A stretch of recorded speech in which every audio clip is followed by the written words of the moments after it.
Kita mulai dulu ya. Bismillahirrahmanirrahim. Assalamualaikum warahmatullahi wabarakatuh. Waalaikumsalam warahmatullahi wabarakatuh. Selamat pagi semuanya.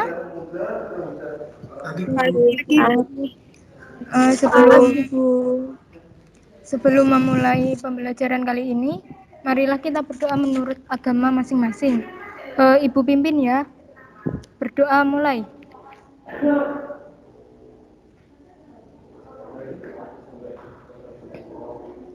Doa selesai. Nah, selanjutnya yaitu kan tadi sudah dibagikan link presensi dari Pak Mustafa. Jangan lupa presensi ya. Ya, Bu. Nah, karena ini masih masa pandemi dan suasananya itu masih rawan banget untuk kita bertatap muka, sehingga kita harus tetap menjaga protokol kesehatan ya. Jangan lupa cuci tangan selalu atau sebelum makan, habis keluar.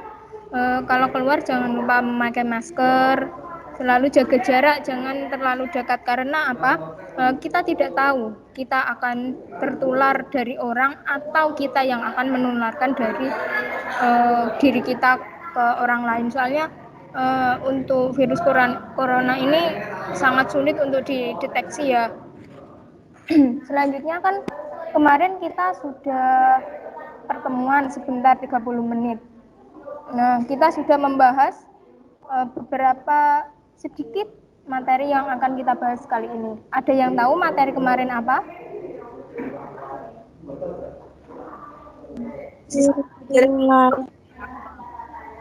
Ya, sistem peredaran darah.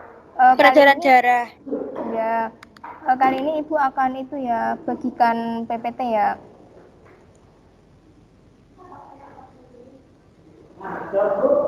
Ini sudah terlihat? Sudah, Bu. Ya. Langsung saja ya.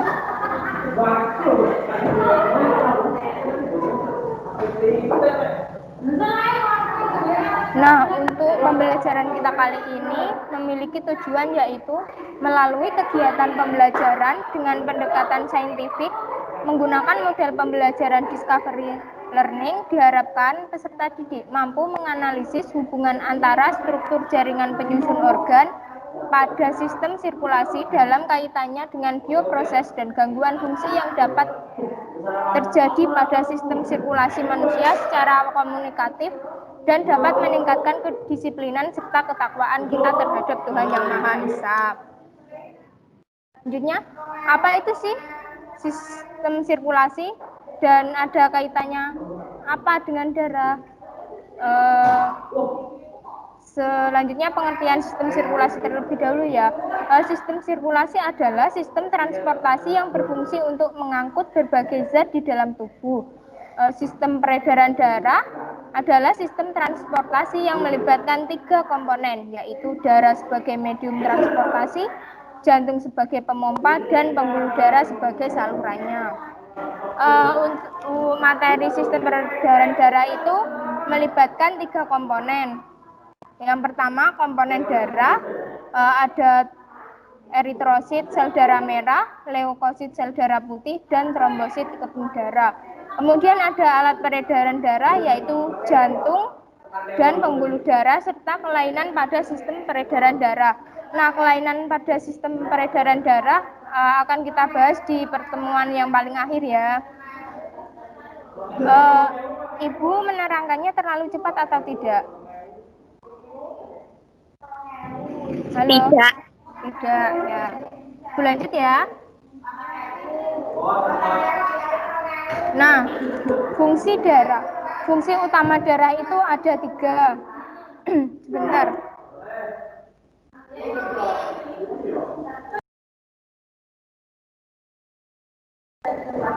Fungsi utama darah itu ada 3. Yang pertama, proses transportasi.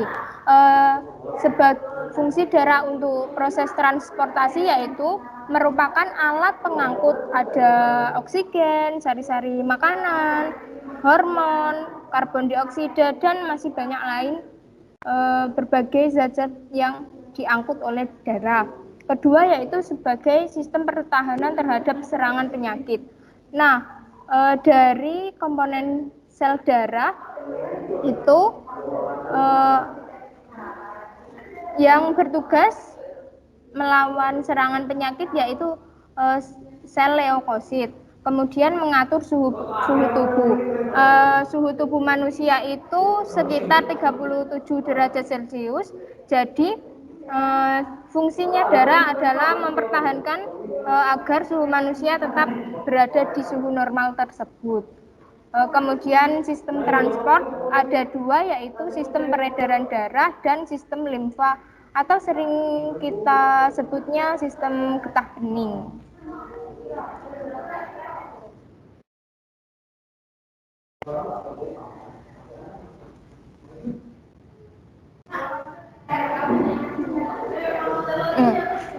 Selanjutnya yaitu komponen penyusun darah. Penyusun darah sendiri ada 2 jenis yaitu plasma darah dan sel-sel darah. Plasma darah itu berbentuk cairan. Volume darah manusia sendiri sekitar 8% dari volume tubuhnya. Plasma darah jumlahnya sekitar 55%. Ini yang warna kuning. Kelihatan kan? Halo? Iya, Bu, kelihatan. Ya. Sedangkan sel-sel darah berjumlah 45%. Kelihatan. Untuk plasma darah yaitu merupakan bagian dari cairan, berbentuk cairan. Plasma darah juga merupakan darah tanpa sel-sel darah. Warnanya kekuning-kuningan merupakan hasil dari sentrifugasi. Apa itu sentrifugasi? Yaitu proses pemisahan komponen-komponen darah. Jadi di tabung reaksi ini warna kuning adalah plasma darah. Jumlahnya 55% dan warna biru cairan di dalamnya ini adalah hasil sentrifugasi yaitu pemisahan. Untuk warna biru adalah sel darah putih dan keping darah. Sedangkan yang warna merah itu sel darah merah. Jumlahnya plasma darah 55%, sel darah merah 45%, dan keping darah dan leukosit hanya kurang dari 1%. Susunan dari plasma darah atau cairan darah itu hampir 90% adalah air. Kemudian 7%-nya protein, 1%-nya adalah senyawa organik atau garam-garam mineral, dan sisanya 2% yaitu lemak. Ada yang mau ditanyakan? Tidak. Terlalu cepat atau tidak? Tidak ya? Tidak. Lanjut ya.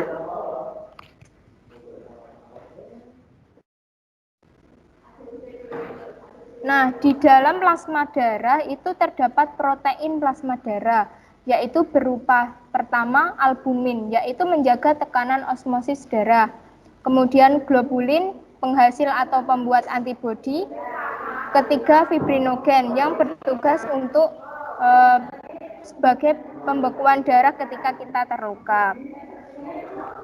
Kemudian ada bahan organik plasma darah yaitu berupa glukosa, asam amino, lemak, vitamin, hormon, garam mineral, natrium, fosfor, bikarbonat, dan kalsium. Kemudian produk metabolisme yaitu asam urat, urea, dan keratin. Di dalam plasma darah itu terdapat serum atau serum adalah plasma darah tanpa fibrinogen. Jadi bagian plasma darah yang paling penting itu adalah serum. Serum adalah plasma darah yang sudah dikeluarkan atau dipisahkan fibrinogennya dari plasma darah dengan cara memutar darah dalam alat sentrifugasi. Serum merupakan cairan berwarna kuning jernih dan mengandung antibodi. Nah, antibodinya itu ada 4 macam. Pertama, presiptin, yaitu fungsinya untuk mengendapkan antigen. Yang kedua, agglutinin untuk menggumpalkan antigen. Ketiga, lisin menguraikan antigen, dan antitoksin untuk menawar racun. Sampai plasma darah, ada yang mau ditanyakan? Halo? Tidak, Bu. Tidak. Sudah paham? Sudah. Ya. Lanjut ya. Iya. Selanjutnya ada sel-sel darah. Nah, sel-sel darah ada berapa tadi Ibu sudah menyebutkan? Ada yang tahu? Sel-sel darah. Ada yang tahu nggak? Belum. Ya udah. Sel-sel darah itu ada 3. Eritrosit atau sel darah merah. Yang kedua, trombosit keping darah, dan sel darah putih. Sel darah putih yang dinamakan eritrosit. Nah, eritrosit itu adalah sel darah merah atau jenis sel darah yang paling banyak dan berfungsi membawa oksigen ke jaring-jaring tubuh lewat darah. Bagian dalam eritrosit terdiri dari hemoglobin, yaitu sebuah biomolekul yang dapat mengikat oksigen. Jadi salah satu fungsi eritrosit yaitu mengikat oksigen. Nah, ciri-ciri sel darah merah yaitu umur sel darah merah kurang dari 120 hari dan sifatnya elastis. Jadi ketika setelah 20 hari sel darah merah itu akan rusak, kemudian akan dirombak di dalam hati. Kemudian yang kedua itu untuk bentuk pada sel darah merah ini yakni bulat pipih. Bagian tengahnya cekung atau bikonkav. Ini salah ketik ya. Jadi bentuknya sel darah merah ini seperti ini di PPT ini. Cekung kayak cakram. Tahu cakram kan? Waktu olahraga itu kayak piring gitu loh. Tapi tengahnya pipih. Paham ya bentuknya? Kemudian sel darah merah berjumlah 4-5 juta sel per milimeter kubik darah. Biasanya untuk orang yang berjenis kelamin laki-laki itu jumlahnya 5 juta, sekitar 5 juta sel per milimeter kubik darah. Sedangkan perempuan itu 4 juta sel per milimeter kubik darah. Kemudian sel darah merah diameternya kurang lebih 4-8 mikrometer dan tebalnya 1-2 mikrometer. Kemudian kenapa sel darah merah berwarna merah? Nah, karena memiliki warna merah yang mengandung hemoglobin. Pada sel darah merah ini tidak mempunyai inti sel. Jadi sel darah merah itu dibentuk saat embrio berada di sel hati, dibentuknya di sel hati dan limfa. Sedangkan jika sudah dewasa, sel darah merah itu dibentuk di tulang-tulang tertentu, misalnya tulang belakang, tulang rusuk, tulang tengkorak, dan tulang pipa. Kemudian sel darah yang tadi sudah mati akan dirombak oleh hati. Untuk ciri-ciri sel darah merah, ada yang mau ditanyakan? Terlalu cepat atau tidak, Ibu nerangkannya? Nanti itu ya, bilang ya kalau terlalu cepat.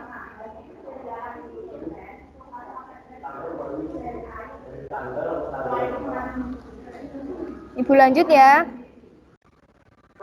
Iya, Bu. Ada yang tahu mengapa ya darah berwarna merah? Coba, siapa yang tahu? Ada yang bisa jawab?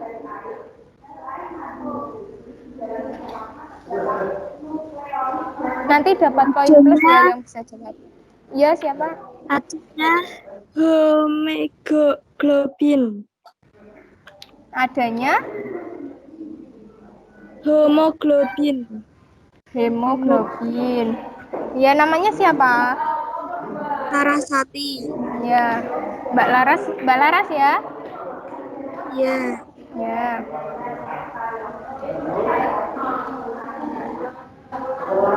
Warna eritrosit atau sel darah merah itu karena sel darah merah mengandung hemoglobin. Apa itu hemoglobin? Hemoglobin adalah protein berpigmen merah darah yang tersusun atas zat protein berupa globin dan zat non-protein berupa hemin yang mengandung zat besi. Jadi sel darah merah itu banyak mengandung zat besi. Kemudian fungsi dari hemoglobin adalah mengangkut O2 karena adanya ini berada di hemoglobin yaitu disebut oksihemoglobin dan mengangkut CO2 disebut karbaminohemoglobin. Lanjut leukosit ya. Leukosit merupakan sel darah putih. Adapun ciri-cirinya itu berfungsi sebagai alat pertahanan tubuh. Jadi dalam menjalankan tugasnya leukosit itu berfungsi untuk membunuh kuman-kuman yang masuk ke dalam tubuh kita. Sifatnya itu dia bisa keluar dari pembuluh darah untuk menyerang kuman yang masuk ke dalam tubuh agar kuman itu tidak dapat berkembang biak di dalam tubuh kita. Kemudian leukosit juga berperan dalam membersihkan sel-sel yang sudah mati. Biasanya sel-sel yang sudah mati itu akan dibersihkan oleh leukosit agar tidak menumpuk di pembuluh darah. Kemudian jumlah leukosit pada orang dewasa sekitar 4.000 sampai 13.000 per milimeter kubik darah. Biasanya sel darah putih itu dibentuk di sumsum tulang merah, usianya sekitar 1.213 hari. Ada macam-macam leukosit. Sel darah putih dibagi dua macam, yaitu leukosit granulosit dan leukosit agranulosit. Leukosit granulosit yaitu leukosit yang plasmanya bergranula. Bergranula itu seperti adanya butiran-butiran halus di sekitar leukosit. Kemudian ada dibagi leukosit granulosit dibagi menjadi tiga, yaitu neutrofil, eosinofil, dan basofil. Kemudian leukosit agranulosit yaitu leukosit yang plasmanya tidak bergranula, jadi tidak ada butiran-butiran halus yang ada di dalam leukosit. Leukosit yang tidak bergranula dibagi menjadi dua, yaitu leukosit monosit dan leukosit limfosit. Nah, ini adalah tabel perbedaan leukosit yang granulosit. Yang pertama itu gambarnya.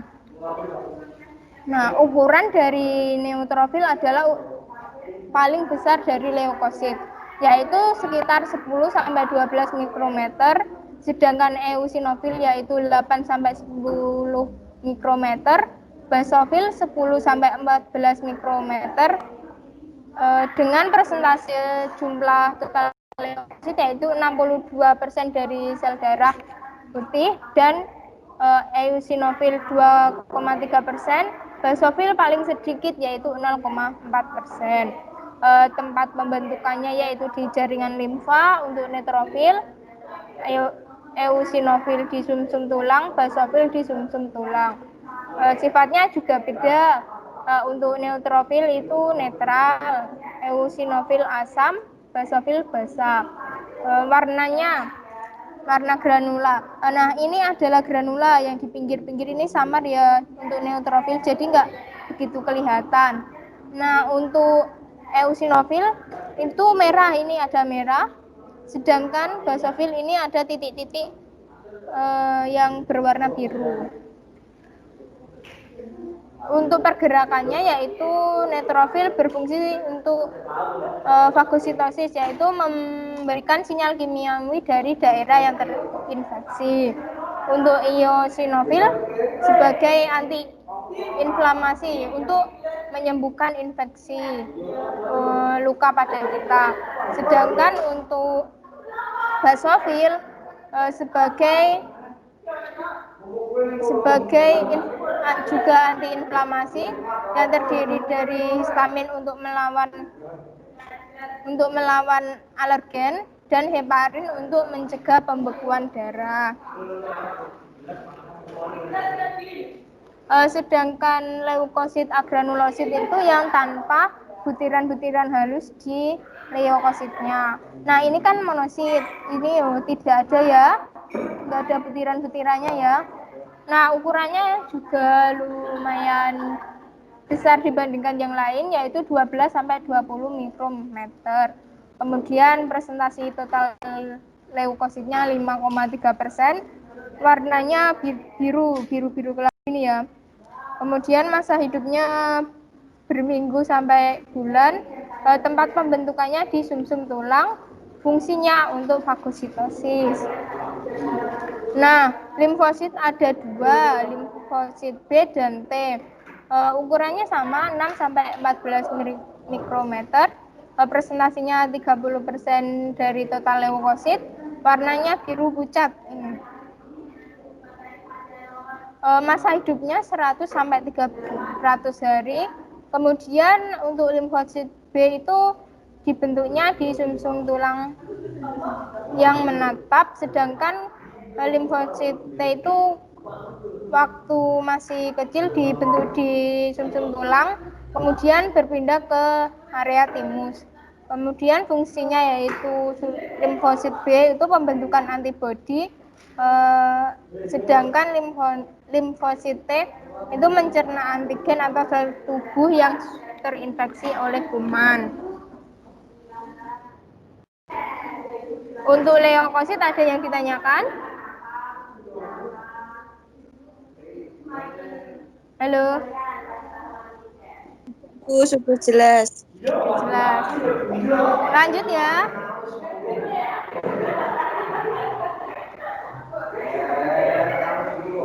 Sebelum lanjut, Ibu tanya fungsi sel darah merah. Siapa yang bisa menjawab?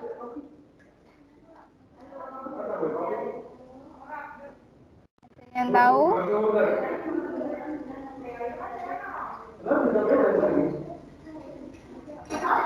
Ayo, ada yang tahu nggak? Apa Bu pertanyaannya? Gak dengar. Ibu ganti. Siapa yang tahu ciri-ciri sel darah merah?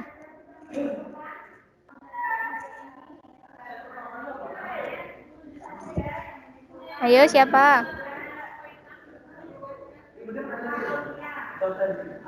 Ayo.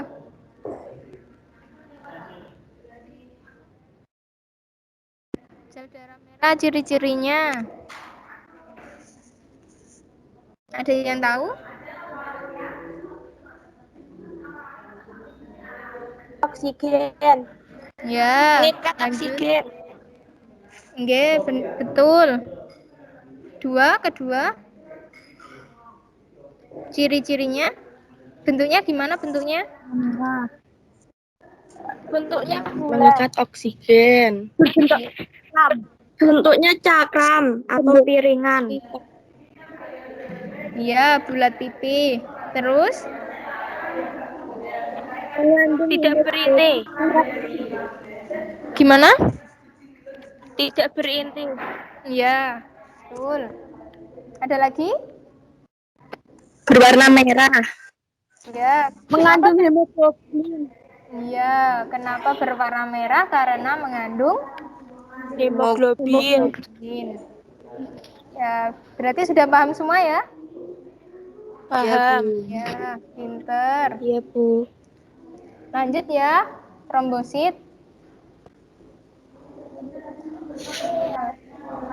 Trombosit atau disebut keping darah. Trombosit itu merupakan bagian darah yang paling kecil di antara sel-sel darah yang lain. Jumlahnya itu 200.000 sampai 500.000 sel darah per milimeter kubik darah. Dibentuknya di sumsum tulang khusus, yaitu disebut megakarosit. Umumnya berumur hanya beberapa jam. Fungsinya yaitu untuk mekanisme pembekuan darah.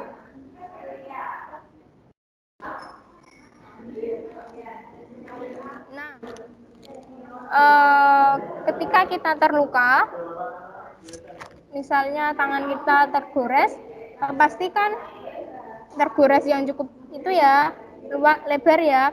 Nah, itu akan mengeluarkan darah. Jadi bagaimana tubuh kita merespon ketika jaringan kita rusak?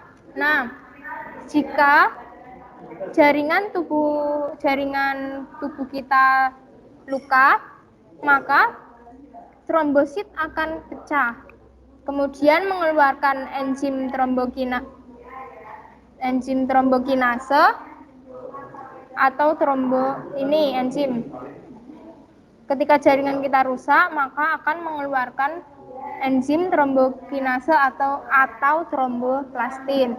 Kemudian tromboplastin atau trombokinase itu akan memecah protombin menjadi trombin dengan bantuan ion kalsium dan vitamin K. Setelah protombin dipecah oleh trombin, trombin akan mengubah fibrinogen menjadi fibrin. Nah, dengan adanya fibrin itu benang-benang untuk pembekuan darah, maka darah yang keluar dari luka kita akan berhenti dan bisa menutup luka itu. Untuk mekanisme pembentukan darah, ada yang ditanyakan?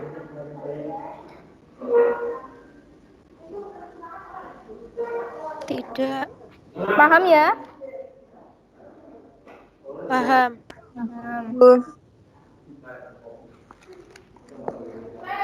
Mekanisme pembentukan darah, pembekuan darah maksudnya.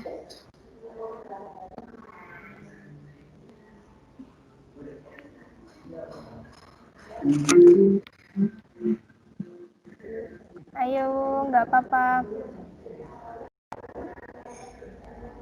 Itu kemudian kan enzim itu enzim plastin, kemudian dirombak oleh protombin dan dibentuk vitamin K. Coba ulangi bentar ya. Jika jaringan rusak, kemudian mengeluarkan enzim tromboplastin, kemudian dirombak oleh protombin. Iya, Bu. Jika jaringan luka, trombosit akan pecah, kemudian mengeluarkan enzim trombokinase. Terus trombokinase akan mengubah menjadi trombin. ya. Kemudian Fibrinogen membentuk benang-benang fibrin. protombin mengubah fibrinogen menjadi benang-benang fibrin. Benang-benang fibrin. Iya. Betul. Ada yang mau ditanyakan nggak?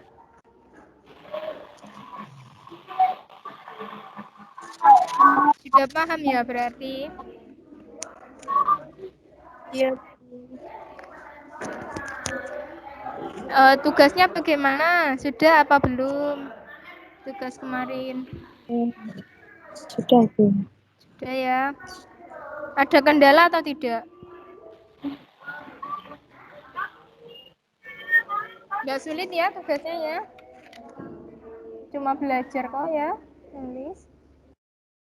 Nulis sambil belajar. Iya.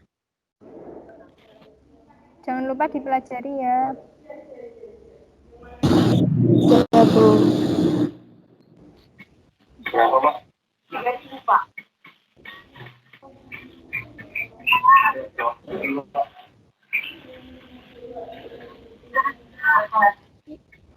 Ini nggak ada yang mau bertanya dulu sebelum Ibu tutup?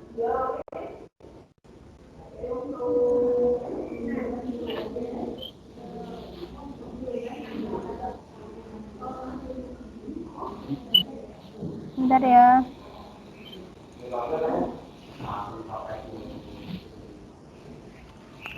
Ibu ada kuis tapi waktunya kurang sedikit selesai. Bentar ya.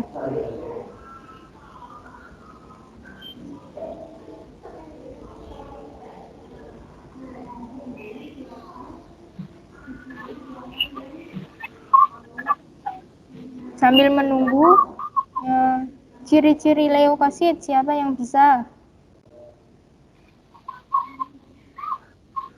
Leukosit. Leukosit apa? Sel darah? Sel darah Putih. putih. Iya. Ciri-cirinya bagaimana? Ukuran leukosit dibanding Leukosit lebih besar daripada dan memiliki eritrosit inti. inti. Memiliki inti. Fungsinya? Menahan invasi oleh patogen Oleh melalui proses mengidentifikasi dan menghancurkan sel kanker. yang muncul di dalam tubuh. Coba ini ya.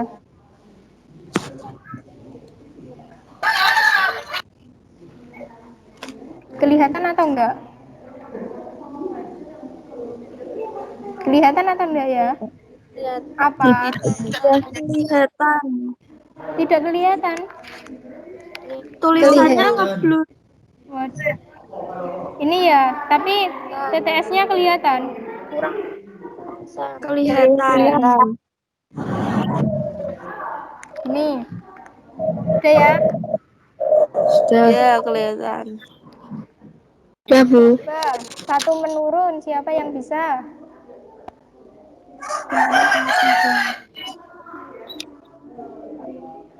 Komponen penyusun darah adalah 45% sel darah dan 55% Plasma darah. Inti sel di dalam unsur tulang merah, limfa, dan siapa yang bisa nomor satu? limfa. Plasma darah. Plasma darah siapa yang jawab tadi? Iya, betul. Udah.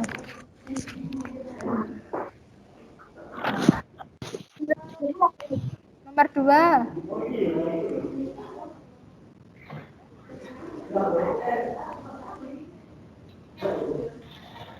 Nomor 2.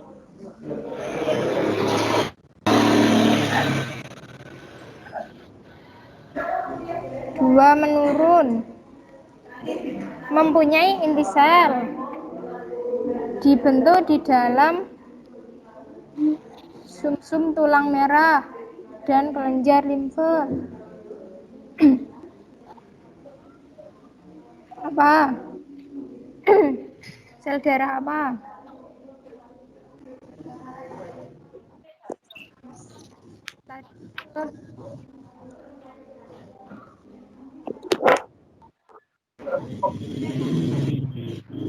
Daerah yang berinti, ayo. Apa tadi? Leukosit. Ya, betul. Yang tidak berinti? Eritrosit. Ya.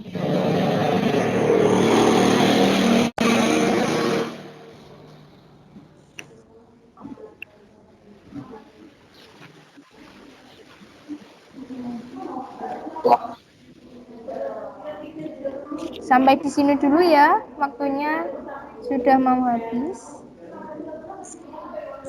Oke. Sebelum Ibu tutup, terima kasih yang sudah bergabung untuk hari ini. Tetap semangat. Kalau mau tanya-tanya, misalnya, Bu ini susah, Bu saya tidak bisa ini, Bu saya butuh ini, itu bilang saja enggak apa-apa ya. Kalau butuh bantuan. Iya, Iya, Bu. Iya, Bu. Nah, untuk menghemat waktu, Ibu akhiri. Mohon maaf apabila ada kata-kata yang kurang berkenan di hati kalian. Cukup sekian. Wassalamualaikum warahmatullahi wabarakatuh. Waalaikumsalam warahmatullahi wabarakatuh. Terima kasih.